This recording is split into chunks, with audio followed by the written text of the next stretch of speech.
Hello, and welcome to Discovering with Dr. Deb.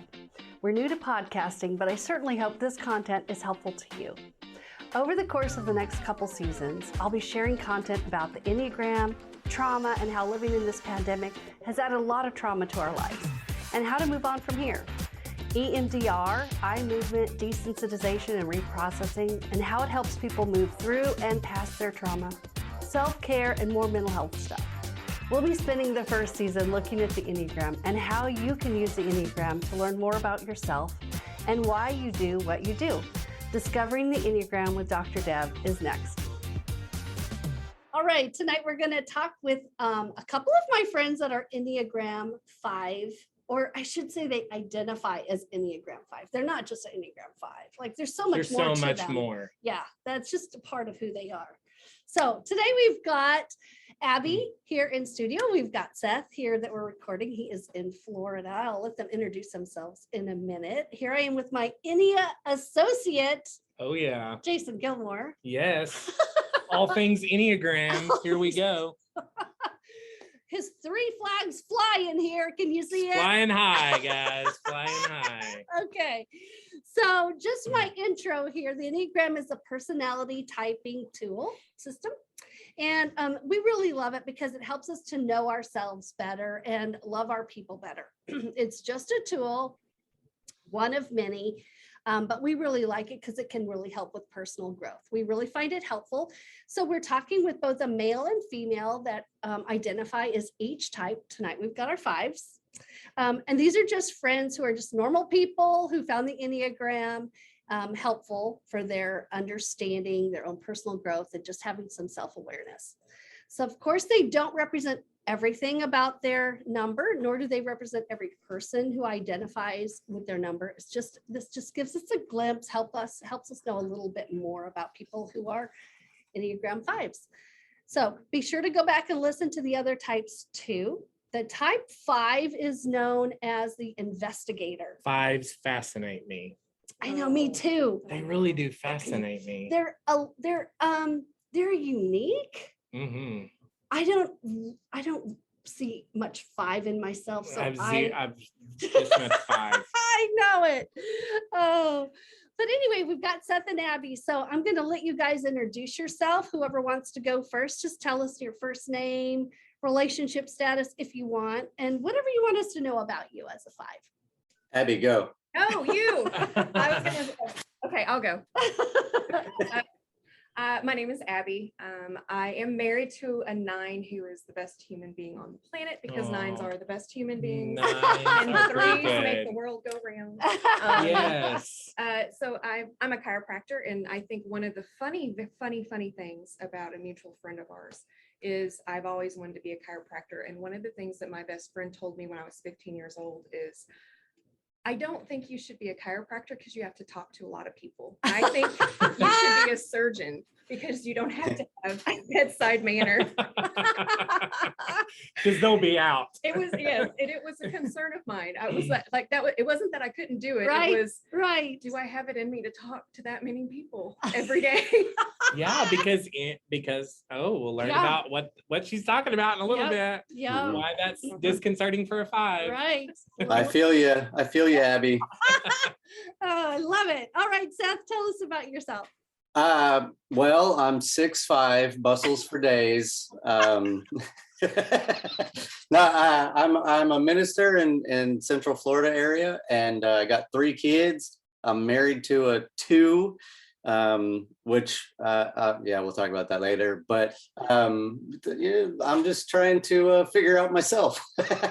And I would like to add too, Seth, that for those that are going to be listening on podcast and don't actually see the video highlight, Seth is wearing these headphones that would rock your face off. It's so cool. So I just wanted to make sure that everybody out there had a visual of these incredible headphones that Seth is wearing. Well, they're very nice. Here. They're like aerospace engineer, yes. They are. These are actually borrowed from my 6-year-old niece. And so they're quite nice. They're all white, very clean, crisp. And then at halfway point, we're going to trade headphones, right? Is that correct, Seth?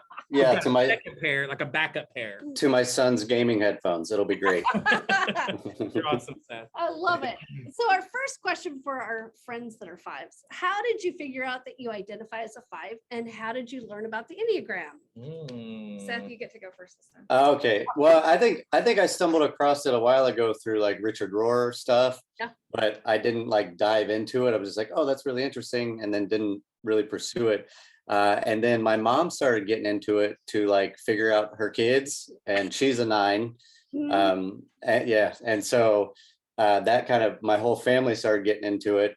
And then once I kind of like tested and figured out, okay, I'm like a 4. I thought I was a 4 for a while, but as I began to read and study, I was like, I think I'm a 5 actually. And then what really like made it concrete for me was I was reading compatibility types with a 2.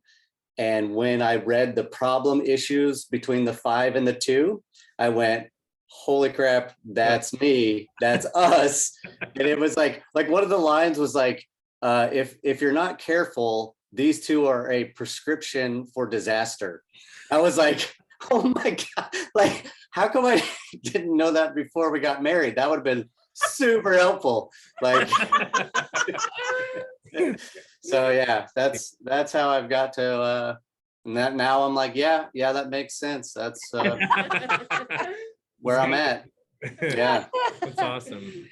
Well, I found out because my good friend, Dr. Deborah Brayboy, who's brilliant, explains everything. We were talking about it, and just her desire and her interest that she has in people, and the way that she's able to just give such great information on anybody with any situation. I was like, this is something to look at. So she sent me the website for the test, and I took it and made everybody I know take it. And then I'm here today. Yeah. Something really addicting about the Enneagram, isn't I there? know. It's kind of like a drug. Yeah. Yeah. Get enough of it. So tell me you're a 5 without telling me you're a 5. You Abby. go first, Abby.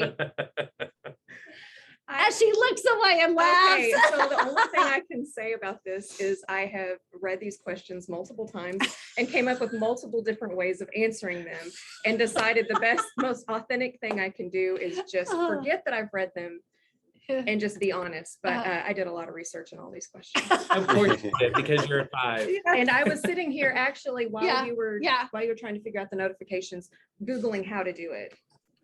That's so I already funny. knew, but the thing is, I already knew how to do it. I just want to make sure I was right. That's so funny. Such a 5 thing. So Seth, That's such a 5 thing. tell us what you told us about See, the like notification didn't work, though. realizing, no, it didn't. Realizing that it's like a few days until it's time to. Yeah. I got sent the questions and stuff, and then like it hit me with that interview's coming up, so I need to like go check stuff out. So then like I bought a book, and I was listening to more podcasts, and then I caught myself like halfway through going, oh, what are you doing? I guess you're doing the thing about why they want to talk to you about who you are. Yeah. So 5s are researchers, right? 5s are It's so silly. Like here's what I know about my 5 friends. This is such a 5 My thing. 5 friends have so much useless information. It's not useless. But to me, it seems really. It's not useless. Man, you Yeah. want your trivia You never know when you're going to need it. You never. These are the Jeopardy winners of the That's world. right. It's so true. That's I can see that. For me personally, I don't. That's not for me. That's not how I operate. It's much more specific. I don't know. Okay, so it's like based on your interest or your passions. Yeah. Okay. Yeah. And I can do both. So I don't know anything about geography. I do not ask me anything about geography. If you ask me where north is, I point up in the air. However, I have a ton of information about random things that to you is probably useless, but to me it just sticks in my brain, and it takes no effort, it just sticks in my brain. But I like, well, Seth, if he's very interested in a certain thing and he can probably deep dive into that, that takes a lot of my energy. So I'm interested in very small amounts of things, but everything kind of is just stuck in my brain. See, I'm like the opposite. I'm interested in a wide amount of things, but not a very depth. Yeah. So that's probably the difference in their subtypes. Yes, Mhm. yes, which we haven't really talked about. No, but we there's- haven't. But Yeah, we might get to an episode we on might, that. when we need to. Do I get to answer the question? Yes, you do. The 5 without telling me you're 5? I was just gonna say, I literally take a nap every day. I have a couch in my office. My whole staff knows if the light's off, leave them alone. And then my family's schedule is built around naps for myself. Wow. like, I like to nap. And why That's do you feel the need to nap? just it's energy. It's hard to get through a full day. Yeah. Really? So I've heard before that, like, you go, we plug our phone in at night, we wake up, it's 100%. We go to sleep at night, everybody but a 5, and we wake up 100%. We're refreshed. We can start the day at 100%. 5s wake up in the morning at like 25%. And that's their max. And Like I didn't know that. Like right. To me, And we that's talked my about full that. energy. Right. And I think Absolutely. it's probably because there's a superpower. And if I had 100% like everybody else did, I would they would be unstoppable. Honestly. Oh yeah. World. Now see, I don't Yeah. nap, but I'm asleep at 10, dead asleep. Like I don't have to nap during the day, but I absolutely. Yeah. So then the things Like, that they I'm out. Peace out. they have to do things that protect and preserve their energy because they don't wake up at 100%. They don't ever have 100%, which that's interesting. I hadn't thought about like what would it be like if a 5 had 100%, but they just don't. Yeah. So then the things that they do, they have to protect it. And one thing that we talked about when Seth and I were just talking a week or two ago, so he kind of explained like sometimes he doesn't, his wife will say, what do you want to eat for lunch? And he doesn't want to have to make this decision. And I'm like, 9s don't like to have to make decisions either, but it's that why. We've talked so much about why we do what we do, not what we do. 9s don't like to make the decision because they don't want to make anybody unhappy, or they may not even really care. But 5s, he was explaining, it's more about, I don't want to spend the energy having to make a decision that doesn't me. Right. Like I don't care that much. And so it's not about disappointing somebody. It's not about getting I just don't want to have to put my resources there, even though it's a small thing. But I had an 8 challenge me with that statement. And of course, and he said, well, then if you don't care that much, just make the decision. And I was like, okay, you're right, I guess. So which is something leave it to an 8. Yeah. Say. Yeah. Okay, fine. Applebee's. I don't care. What does it matter? And then the 8 would say, I don't really want Applebee's. Yeah. Yeah. See it. So what is it like kind of being identified as a 5? Abby. I don't think it's changed nothing for me. I am who I am. It wasn't like I had a large epiphany of, oh, that's why I've always, people that know me know that I have this much energy. It's really, they know I have so much energy, and people that love me and are forgiving of that. And so it hasn't really changed anything for me. I think more than anything, it's just, I'm excited about the Enneagram because of the other people in my life and finding out more about them. Gotcha. And what I can do for them and why. Yeah. What about you, Seth? Yeah, for me, it was, I actually liked learning about it because it put a lot of things in perspective for me, because especially for what I do, my dad is like a 3-2 probably. And so I remember growing up with him, he'd preach a message and he'd like be super excited. And then he'd want to go out to lunch and bring as many people as possible. And we did always nap as a family on Sundays with that, but it would like energize him. And then when I started preaching, I would get done and just be like completely depleted and like, what's wrong with me? Like, if I'm doing what I should be doing, shouldn't I be super thrilled about it at the end of it? And I just wasn't. And so once I kind of stumbled into that, I was like, oh, so it's not that I'm not doing what I shouldn't be doing. It's that this is just how I operate. And so I have to be very mindful of that in how I go through things. And, most people at our church would assume that I'm probably pretty extroverted, but it's not. It's all just facade. I could do it for a minute, but it just, and we go out to lunch and my family will just see me like I'm starting to eat a fry and I'm keeling over on the table. They're like, oh, Seth's gone. He's got to get home. So to me, it's been helpful to identify, oh, that's the reason that I'm getting stressed out at Disney World is not because I'm a terrible person that doesn't like other people. Part of it's that maybe, but it's like, it's just so exhausting that I just need because I haven't studied the map. No, well, see, but I don't care about that. With that kind of stuff, I could go in there not knowing a thing and be 100% okay with it. Okay. Like, it's too much. It's just too much. Just a lot.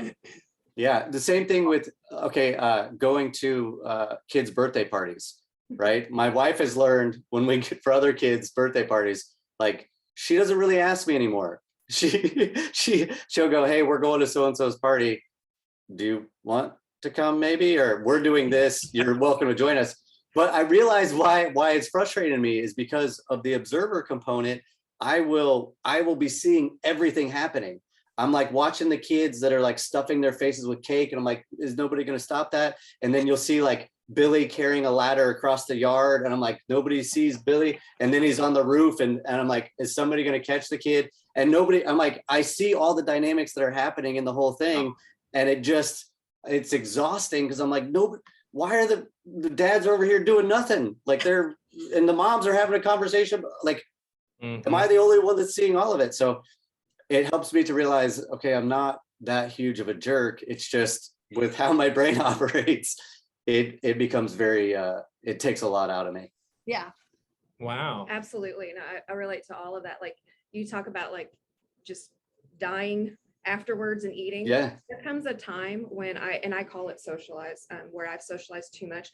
I don't talk. And I would rather make a noise than to form a word out of my mouth because it takes effort to say yes. I look at my husband and go, and him understand that means yes. And like, he's so good and so patient with my reserves. And he's like, yeah, no, I completely understand all of that. And like the way he talks, like when I'm in a room, when I'm in a situation, I need to sit.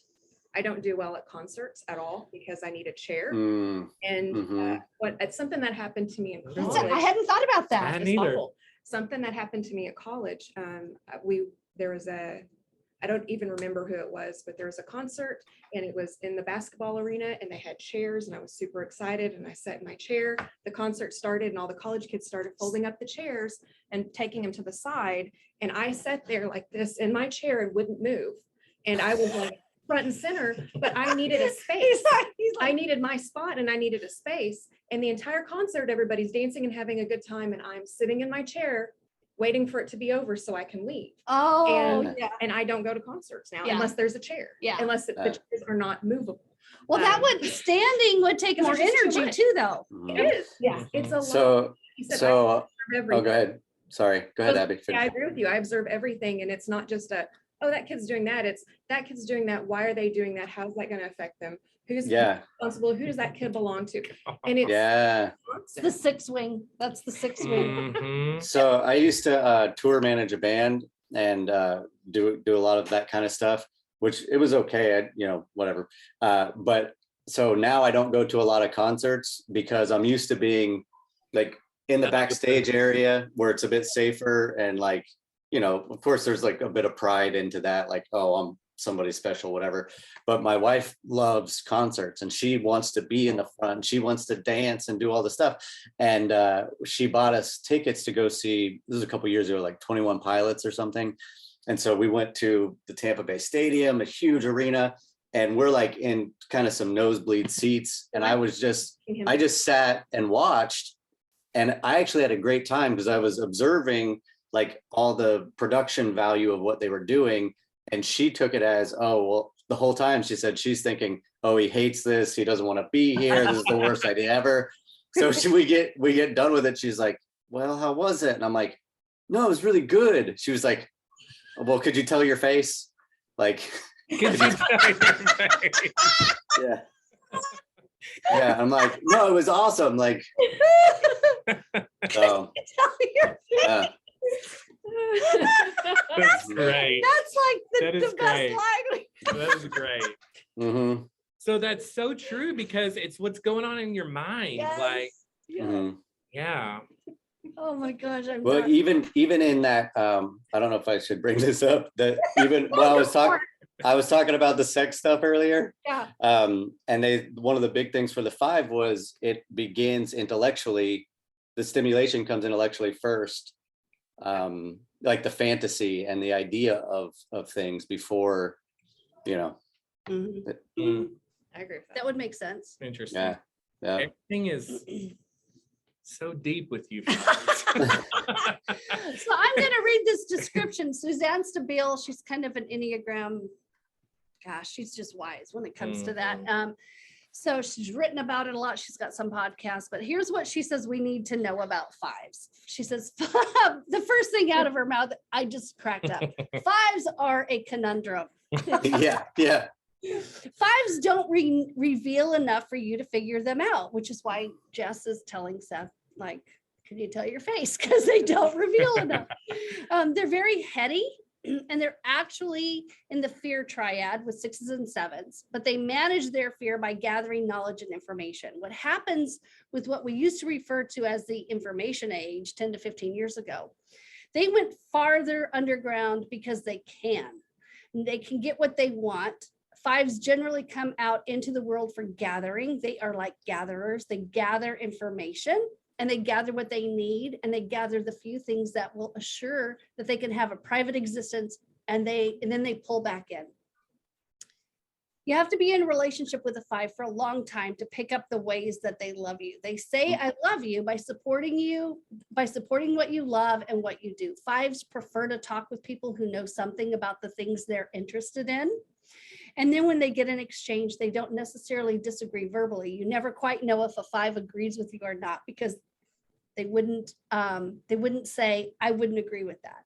They just won't say anything. And we all assume that silence is agreement, and that's for sure not true.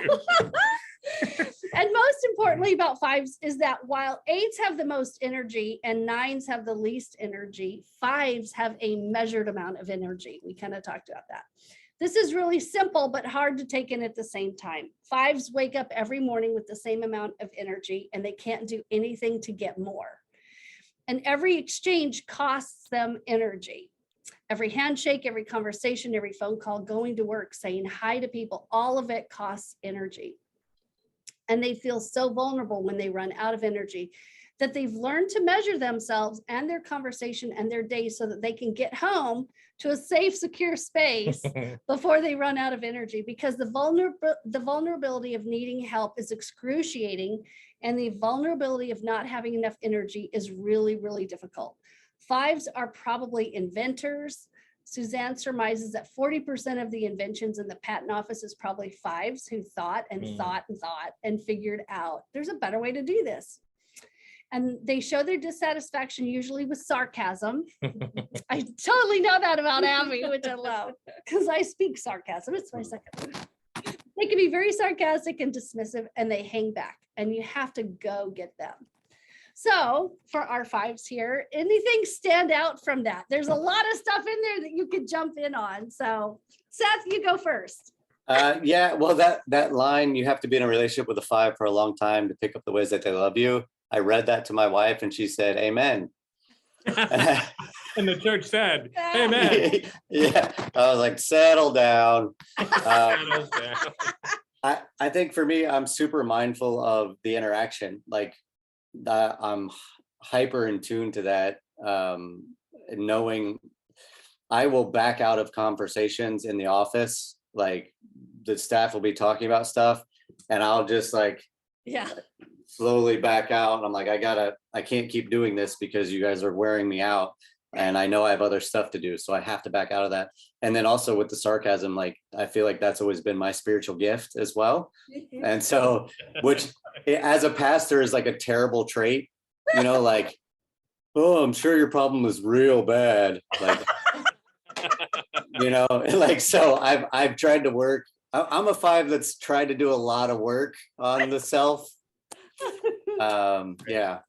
So that's for me. Abby, what about you? That's hilarious. I like there's a lot that I'm picking up here, but also just listening to Seth, I'm like, I know why he does that, because I do the same thing.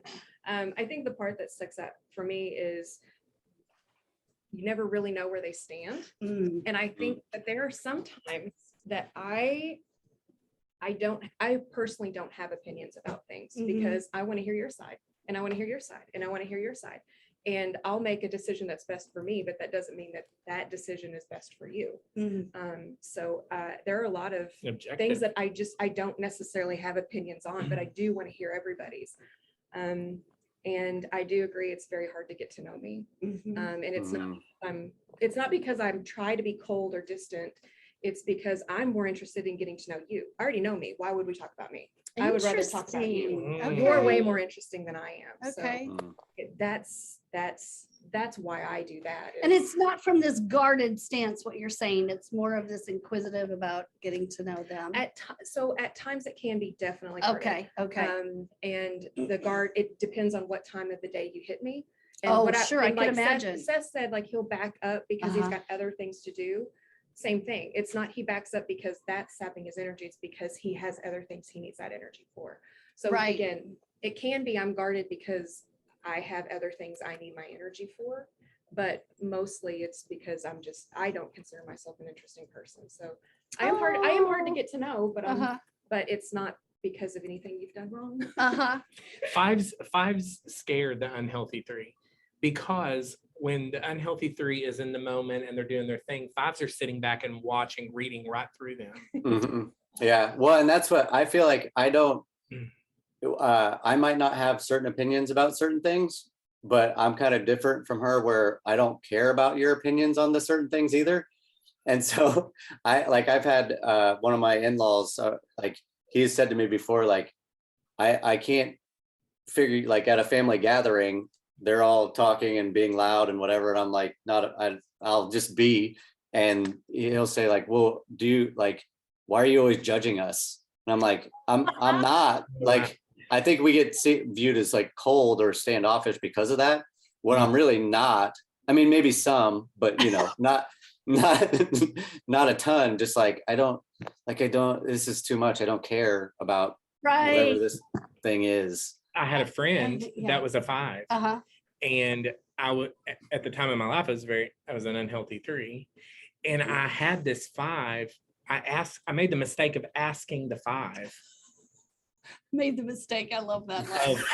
Hey, and 5s are pretty like, typically until you ask their opinion, and then they're typically like, they're pretty chill until you ask, and you're like, do you want it? And I was like, yeah, I want it. And so he gave it to me, and basically he observed that I was not genuine or not inauthentic in the moment, that I was just trying to make everything happen. And that killed me in that moment, because I was like, man, the one thing I want to be is authentic. That to come across. And so it was a real eye-opening experience. And that's kind of when I started the kind of the Enneagram track, because I was like, wow. Well, and like I've noticed with my kids and stuff, and even other situations, but because, and maybe Abby can speak to this too, it's like out of sight, out of mind almost. I think she's over there and I can't see her. But I feel like when I see my kids do something that's like out of line to whatever it is, because of how I observe things and how I think things out, it's like I'll see something that in my mind is a unhealthy trait for them to develop into as they get older. And so I have to be careful not to overreact to a thing that could be a small, simple thing, because in my head, I'm like, oh, she just did that. And that means she's really going to do this. And then as she gets older, she's going to be an unhealthy, codependent girl that needs everybody's, approval for her. And so then I have to back it up and just go, okay, she's 10. Like, not every decision is. And so I have to be careful of that. But I see that in relationships. I see that in people's decisions. I see that and I forecast things that, haven't happened. So a lot of work I've done I've done a lot of breath work. I do a lot of yoga, like working on being present, getting out of the brain and into the body. And Abby? No wonder you guys are exhausted. I am tired. I need a nap after this episode. Me too. Me too. Any of that ring true, Abby? Mhm. I don't know. Thought about it because that just happens naturally. I don't think it's a bad thing. Yeah. I do have, let's see, and I didn't say this. I do have a daughter. She's 13. I do that with her a lot. Yeah. I think that it's different with your kids than it is your friends. Mm-hmm. Your child, that's your responsibility to encourage, weed things out. But those are conversations I have with my kid constantly is I want her to dig into the why something happened and then and I want her to have those skills to blow it up and say, if I continue with this, what can it be? So I kind of make her do that. And then I guide her with that. You just have one? Yes. Okay. Well, that's why you have more time to do that. I have 3. And I Out of sight, out of mind. And that's the way I kind of parent my child is if she's not around, I assume she's fine. Yeah. And I don't want to check on her because I don't hear things. So I'm assuming things are okay. Wow. Yeah, I got 2 boys and that doesn't work for me. Right. Yeah. So we've heard it said that there's no bottom to your learning for those who identify as a 5, and also that there's no top to it either. So you research and you're curious about so much. How does that impact your professional life and your personal life? Seth gets to go first. Seth gets to Didn't I go first? I don't mind going first, Abby. I just don't want you to not have a voice. So for me, it's really great to some degree for what I do, because in putting together messages, it's super helpful. And even there's a biblical term called like the Jewish rabbis, it was called sharaz, I believe. And if you look at some of the teachings of Jesus, because he was a rabbi, he used this method where they take like 3 or 4 things and they may seem disconnected, but it's actually, they call it like stringing a bead or threading a bead. And so these 3 or 4 things that seem disconnected, actually there's a running theme through them. And so with putting together messages, I love it because I'm able to just like really pursue whatever like comes up. And I learn so much just random stuff. But for me, like I said, I don't do a lot of super deep on anything. I get a handle on it and then I move on. And I'm doing much wider kind of research. The place that it gets me in maybe a negative way is like, I'm not a good pastor. Do you know what I'm saying? Like a pastoral, my dad is a pastor at heart, right? Like he wants to hear people's needs. He wants to pour into them. Because it's so draining for me, I'm good in a funeral situation, in a deathbed situation, because I put up barriers to protect myself that I don't get super involved, but I can say the thing that needs to be said. I can walk into a deathbed situation and make a joke like an idiot and have it be okay because I know that breaks the tension and that's what the family needs. But if I take that with me, I can't take it with me is what I've learned because it takes too much. So that's the pro and con, I think, of that. Seth, the reason why that is because it's the difference between you being a thinker and your dad being a feeler. Yeah. Thinkers and feelers process very differently because I'm relating to what you're saying right now, and I'm a feeler. And so when I get involved pastorally with a family, I get so involved. I get emotionally involved. I get just so invested in the problem or the situation. That's actually how Dr. Deborah and I met. Right. I was so invested in that family and in that, and still to this day have such a deep rooted connection to that family. And it's because 2s and 3s and 4s are feelers. Right. Yeah. We're in the heart triad. Yeah. You know, and you guys are more thinkers, you know, so you process those thoughts differently. Right. That's a good point. Yeah. What about you, Abby? Well, I think that I used to think that part of the reason that I wasn't emotional was like childhood trauma. It's safe to not have feelings. So I've never really had ups and downs. I'm kind of consistent all along the way. And there is definitely some childhood issues that definitely relate Influence to how absolutely and being a 5.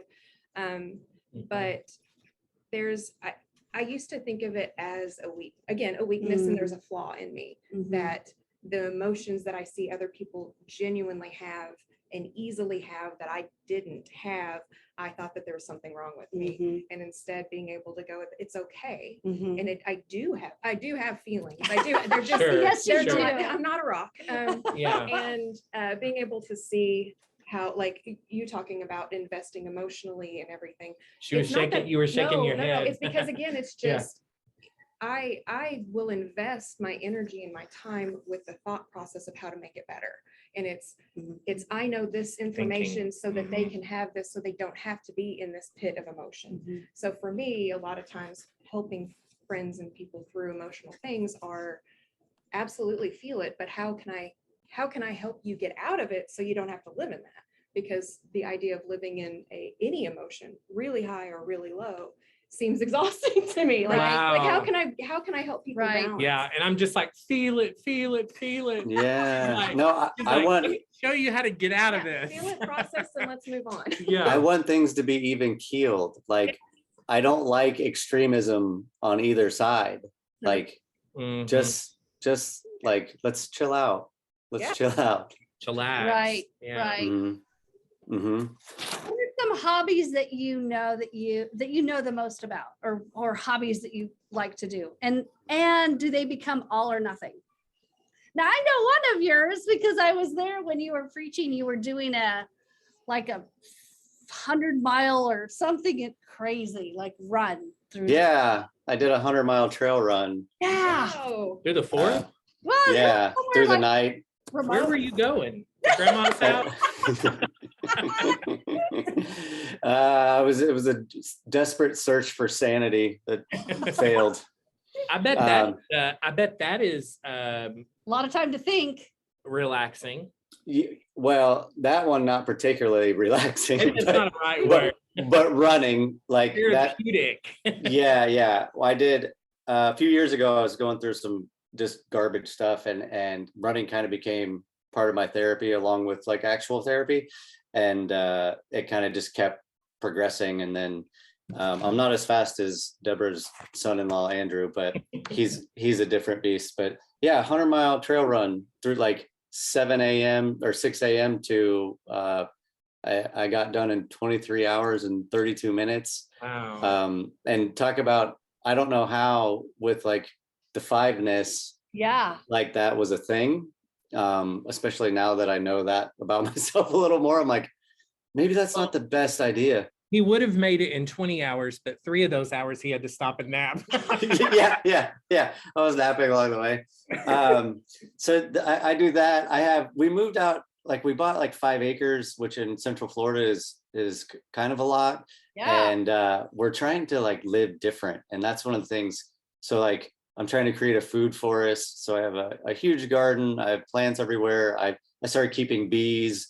I'm currently at war with the bees, but I don't want to kill them, but I got to do something. But I've learned what I need to do, but I haven't done it because it's just too much. Like it is. They've learned about it, but they haven't done it because it's too much. That's great. Yeah. So, surfing, running, all kinds of just playing guitar, whatever. My thing is there's too much. I get slightly exhausted when I think about all the stuff that I want to learn about. Yeah. So that's why I don't go super deep. I'm just like, there's so much fascinating. Have you ever read about mushrooms? Yes. Like have you read Entangled Life? Yes. You've read it? Yeah. How great is it? It's really good. Did you watch? I was gonna say, also being a chiropractor, there's a lot of nutrition stuff that I know that I can in my own body, but I can talk to you. I feel like we're having a moment here. 5 moments. Did you watch Ted Lasso? Do you like Ted Lasso? Yes. Did you know that book was in Ted Lasso? No. Which Coach Beard was reading The Entangled Life. Oh, yeah, I know which one you're talking about. Yes. Meanwhile, hey guys, don't mind us. Don't mind us. The 3 and the 9 will sit back and. Heard of Mudwater? Yeah. I haven't had it, but I've heard of it. It's awesome. So cool. That's kind of like a bunch of foreign 5 talk right there. Yeah. What about you for hobbies, Abby? I love Oh this. my I love this. Something about mushrooms. Okay, so no, I was going to say probably similar to Seth. Yeah. If I am interested in something, I research it, obviously, and I want the best of whatever it is. And then I do it once and I'm done. Oh. A bucket list kind of thing, like I've done it. Okay, No, it's not even a bucket list. It's just that's interesting. And then if it's enough for me to invest, for example, I've heard of Pasanki. It's Pasanki. It is Ukrainian egg decorating. I have a lot of yes, look, he's excited. Yeah. But that's He's gonna Google it after artistic this. part of me. Yeah, is like that's the wing that wings to the floor. I do like creating things. So it's traditional. And it's a wax wasting process. So you draw on the eggs with the wax and then you dye them and then you draw on wax again to cover that. And it's this beautiful layering process and then you melt it off. So not only did I research it, but I found a lot of TikToks about it. And then I had to describe my life. It's so amazing. Wax on, wax off. With a lot and then of melt color, it and then lots melt it of off. color. Yeah. But I mean, so that's a hobby I recently had where I did all of the research. Yeah. I got it and I had to get the Wow. best dye. I had to get the best wax. I had to get the best everything. And I did it 4 times and it's sitting under my cabinet. And then you're done. That's I'm so done. funny. I'm done with it. But if anybody wants it, I can show them how to do it. And I'm not Ukrainian at all. It's Has nothing to do with the See, to current. me, I'm like, that's useless Cultural information, but to her, Yeah. she knows what it is. Like my husband and I, we love escape rooms. I love escape games. We have I bet you guys are really good at that. We have a monthly subscription to a company from Canada that hand makes these puzzles that come in. What are those called? What's the name of them? Curious Correspondence. Okay, no, there's another. Yeah, I don't. Never mind. Go ahead. Sorry. It's phenomenal. But like, so the thing I have been keeping up with a lot is just it's thinking. It's a lot of puzzles and a lot of thinking. Yeah. We bought a board game Saturday, and it's called The One Box, and by Neil Patrick Harris, and it is a box designed you just solve puzzles. So geocaching is a big thing for me. Anything that solves puzzles and riddles. Okay. That's a huge hobby. That's interesting. It is interesting. Other It hobbies, is. like I said, I research, I do them once, and then I'm like, on to the Okay. next. I would rather put a pencil through my eye than go to So I'm not a huge escape room guy. We went.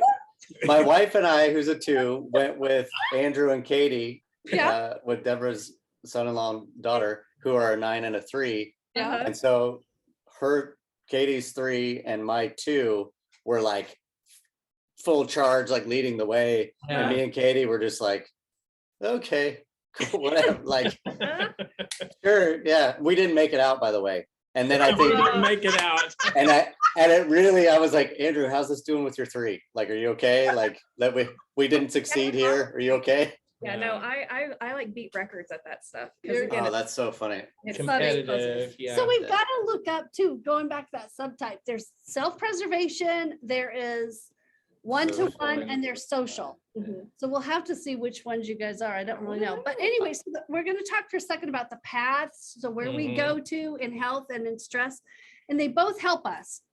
We can tap into them, kind of like our wings. So 5s go to 8 in security. So Suzanne Stabile describes this transition that it's fascinating because of what they do. There's this place in 5s in security that says, this is what I want to do. It's not going to cost me too much to have what I want. And I don't have to explain the whole thing to you. They are then able to make decisions and they're more assertive. They're very private. They hold their things very close. Subtypes make a big difference in 5s. A social 5 looks very different than a self-preserving 5. Everything still holds true, but the expression looks different based on the instinctual subtype. So what do you need to feel to get into your 8 space? Abby, you go first. I assume it's just competence. When I, like at the office, I know what I'm doing. There's not a question. I make decisions very quickly, very easily. So if I'm competent in an area and there's not another leader that's doing the right thing, that's the important thing, is I will always be the leader unless there is a leader in the group that's doing the right thing. Abby, can I ask you a question? Oh, Yes. sorry. Do you feel like you adapt situationally to the role? Like, is that kind of what you're saying? Yeah. Like, Like if let's say you're having a house party and everyone's kind of dull and boring, will you become a bit of an entertainer? I wouldn't have a house party if I was My bad question. That was a bad question. I was at a house party. Yeah. I read the room and find who that person is, and I instigate with them to get it going. But I don't. Okay. I find what other people need. You'd be like, hey, and you who should. they are. Yeah. That's exactly what I do. Mhm. Yeah. You'd be like, oh my gosh, it'd be so funny is if you did this. I do that. Yeah. Do it. Yeah. She would find a 3. Yeah. Come on. Here's a drink. Come on. Yeah. What about you, Seth? Yeah. For that specifically, or whatever the original question was. What do you need to feel to get into your 8 space? Yeah. Probably just like a lack of stress. Like if things are like where they need to be and there's nothing like pressing or like weighing heavy, like it's easier to do that. I think the thing for me is because I don't over communicate, it's hard to read all this stuff. It causes tension with my 2 wife who just wants connection. And so anything that happens in the house, it's like, I'll have made a decision in my head, and then she'll like, she's questioning it, but in her head, she's not questioning it. She just wants to be a part of whatever it is. And then I receive it as questioning. So like, like even stupid stuff, like I planted a jasmine bush on our property, and she was really mad about where it was at. And why would you put it there? Nobody's going to see it. And it's in the wrong place. And what she didn't realize is that I had thought out that like, in 2 years, we're going to have a deck here, and I'm going to grow this up the side. And so I want it to be long enough already to get there. And so when I explained it, she was like, oh, okay. But I'm like, but I got angry that she asked, but I should have told her in the first place. It's yeah. Well, it all depends on your energy level. And Yeah. Like if you had started your day with that and didn't have anything else going, you would have included her in that conversation, and it would have been great. Sure. Wow. Well, maybe not, but in theory. I appreciate your optimism, Abby. If I'm here for nothing else, you got that. So nothing is better to me than when I feel what? Safe. Interesting. Oh, that was way better than mine.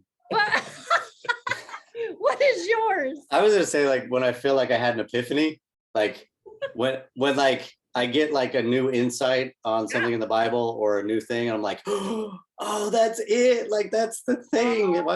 Revelation. You get a revelation. Yeah, like revelation, because that's what triggers all the stuff. And then I'm like, oh my God. Oh, I can like, or when you learn something new, like I learned about alien hand syndrome. Have you ever heard of this the other day? Alien hands. You should look. I don't know if you got time to explain it today. You should look it up. It's fascinating how the brain works. They separate the hemispheres, and they asked the guy if he believed in God, and his left brain said yes, and his right brain said no, using tiles. Yeah. It's called. I was gonna say it's homunculus mapping with the brain. Okay. Look up homunculus. Homunculus. So if the brain is capable of 2 separate answers in the same person for the same question, what do you do with things like heaven and hell? Yes, well, it also depends on the corpus callosum. Yeah, it also depends on the corpus callosum. Yeah. When they cut that. Yeah. It severs the left and okay, sorry, move on. They're 5ing so hard right now. They're 5ing hard. They're 5ing hard. Just random knowledge. Yeah. This is great. So nothing is worse to me than when I feel what? Seth, you go first. When I don't have anything interesting to offer, especially when like in sermons and stuff, if I get to a place where I'm just doing something that I'm like not super stoked about, and not like I'm bored, and I'm like, we've done this, like I feel, it makes me feel bad. I'm like, I don't even want to be here, like, I don't know. Yeah. I like that answer though. I get that. I can see that. What about you? I can absolutely relate to that. I would just say drained and not with a caveat, drained without the ability to go and relax. So like when I'm drained and pushed, again, that's unsafe for me. So Okay, so my wife and I have a 5 friend that my wife has kind of been mentor to, and she's a younger lady, and when she reaches a moment socially where she can't do it anymore, she is like flips the script. Like she is a totally different person. It's like, oh, Delaney's done. Right. You know, like she's done. And I love that though, because I can't do that. Then she needs to go home. She's like, I need to go lay down. I need to go lay down. Yeah. Mhm. Yeah. So I get in really, like, I was at a funeral a couple of weeks ago, and it was overwhelming. It was the longest funeral I've been at in a while. It was like 2.5 hours long, not including like the hangout time after. And I was just like being on for that long. And I could feel like stress tension in the back of my neck. And I was just like, oh my gosh, but like, it's also my role. And so I'm like, just in pain of I gotta go. That would be painful. Yeah, it's so much. 5. I cannot relate to that. So we just we just He's like, I'm winning this funeral. I know. Me. We have about 5 or 6 minutes left. So true. the last few questions. So what do you need from others, from the people that love a 5? Like, what do we need what do you to need know? from us? Tell us what you need. Honestly, I could say leave me alone, but keep reaching out.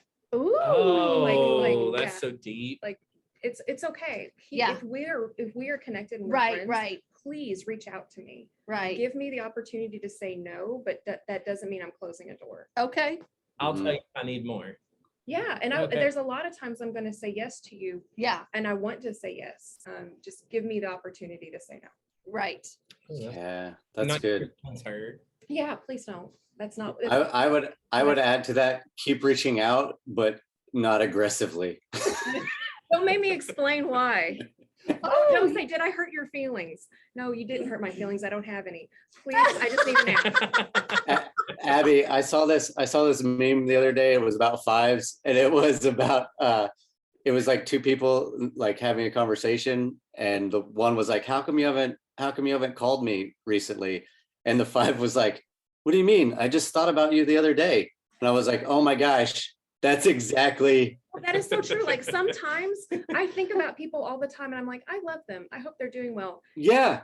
That is an interaction. That's a connection for me. Yeah. They have no clue it happened. Right. You're communicating like telepathically with them. If I could, I would do it. Yeah. And then when you tell them, oh, I just thought about you the other day, you're like, yeah, right. Yeah. My friend will be like, dude, we haven't talked in like a month. I'm like, yeah, but I was just thinking about you. So it's basically the same, right? Like it is the same. Oh my gosh. That's so funny. I need that meme. This is awesome. I know. Okay, so the next question, what do you love about being a 5? Is there something about being a 5 that you really like? What rocks about being a 5? I think I like the permission I give myself to take care of myself. So I give myself permission to step away. Yeah. And there's not an apology. You've gotten real healthy the last few years. Have, Deborah. Lots of counseling. That's super good. Awesome counselor. I know the best. That's so good, Abby, because I feel like kind of the same thing. Like in the past several years for me have been probably similar, where it's like, I feel like that has to be a priority, especially for our personalities. Mm-hmm. And so like I was saying, like between the running and the yoga and the like even just breath work, meditation, prayer time, whatever, all that stuff, like that has been so helpful for me and I think that's one of the things I've learned is that because we're so in our head, we disconnect from our body. Yeah. And so by doing the running, I'm connecting with my body, being more mindful of intake of food, just how it's feeling. By doing the breath work and the yoga, that's been all things that have been great for me. And so I think I would maybe agree, like the thing that I like about it is that I've actually become fairly in tune with the self, which is, it's actually kind of annoying sometimes because I'm maybe too in tune because I'm like hyper analyzing the feeling that I just had about a particular thing and what, you know what I'm saying? Like, why do I feel this way? Why? Then I question my own feelings about the certain, and it's just a whole mess of things. But I do like the investigative part. I love it. Funny. And what does the world need to know about fives that we haven't covered? Seth, you go first. I would say we're not really that cold. We're not cold. Like, it may seem we're judging and cold. Some of it is, but a lot of it's not. Mhm. Like like Abby said, like we do feel feelings, and especially if, like, I think we're both with four wings, so that's part of the feeling stuff too. So we feel, but we just need the space. They know that. Well, I don't know if people know that, but they need to know that. We do now. We do. We do now. Yeah. That's good. We do now. That's the whole purpose of doing these Yes, podcasts, yeah. honestly, is just for people to be able to recognize that and learn. You don't do with y'all don't do well with clingy That's people, I don't like do you? dogs. No. What? You don't do well with clingy people. No. So that's the funny thing. If you read the pros and cons of the 2 and 5, like I was saying, if there's tension because she has a need to be affirmed, she tries to draw closer. Well, when I pull away, which then makes her want to draw closer all the more, which then makes me even more frustrated. You are going in circles. Well, it's this infinity loop. It's this, yeah. Right. That's funny. Yeah. Wow. No, I don't do well. Like, at caveat, I love other people's dogs. I personally don't have a dog because when I walk into my house, I don't need something that immediately needs something from me. Oh. So I have and I have a cat that doesn't like anybody. Okay, So, that works. but again, That's good. That works for you. I love other people's dogs. Yeah. That's funny. It would make you think all 5 should be cat people, but I'm not a cat person. No. It seems like most fitting though, now that you've mentioned that. I don't want, it's hard for me to have something that needs me. Right. Because I want to give, I don't want it to be demanded or taken away. Mm. So good like Seth distinction. had said, yeah, we're not cold. We Right. aren't. We Right. love people and we want people in our lives, and we want to know how we could be better about being in your life. Right. Mhm. It's just, it's allowing us to have our space by holding space for us. Right. So if you have an open invitation for us, Right. like, you are always wanted and you are always welcome, and I will always invite you to the things I want you there. That's the best thing that you can do. But then again, don't take it personally when we're like, I can't, or no, or not this time. Oh, that's really good. That's good, Ed. Well, Deb, I want to wrap up with this. Circling back to what I said earlier about me being in an unhealthy spot, and a 5 really being the one to to kind of help me. When I asked the 5, their motives were absolutely pure in helping me see a different perspective. Right.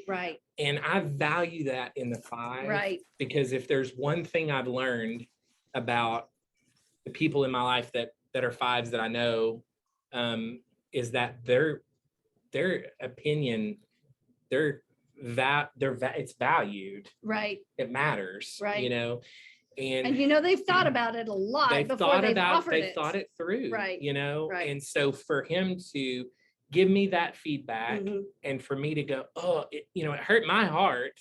He was like, no, I'm going to help you get better. Right. And I was like, right. Well, and I think Abby hit on something too, is like, I've learned that if people aren't going to hear what I'm going to say, I'm not going to speak it. Right. So when you're invited to speak to something, Yeah, I'll give you advice all day long if I know you're open It's going to to it. be received. Right. If it's going to be received. So good today. I know it. This was awesome. We have loved sitting here and learning from our 5s. That's one of the things that's not, it's a different perspective. Is this like the what kind of theorem On the is back that of on the wall? it's deep. It's deeper than we can handle. It's It's very 5-ish. It is. It's the golden mean, the golden ratio, the fingerprint of God. It's everywhere in the universe. Do you know this? Of course it is. I'm gonna Google it when I leave here. Yeah, the golden mean, the golden ratio. It's in everything. There you go. Thank you. Okay. Oh, a 5 would know that. He would. Nobody else would. But look, the 5 with the 4 wing painted it. 5 with the 4 wing painted it. Yeah, Right? Avogadro's number. Okay. There we go. Well, thank you. What she said. We're There gonna you go. thank you so much to our friends who are 5s. Wow, Yeah. we learned a lot, didn't we? This was cool. Yeah. This was good today. All right. And until next time, we'll see you guys later. If this content has been helpful to you, I'd appreciate it if you would please rate the podcast, post it, and share it on social media. And also post a review. If you'd like to get in contact with me, my phone is 479-561-7600, or email Dr. Deborah at anchoredhopecounseling.net or Dr. Deborah at drdebfordoctors.com. Our website at www.anchoredhopecounseling.net has some useful information, and you can also reach out to me through the website. Remember, you are enough just the way you are, and you are loved.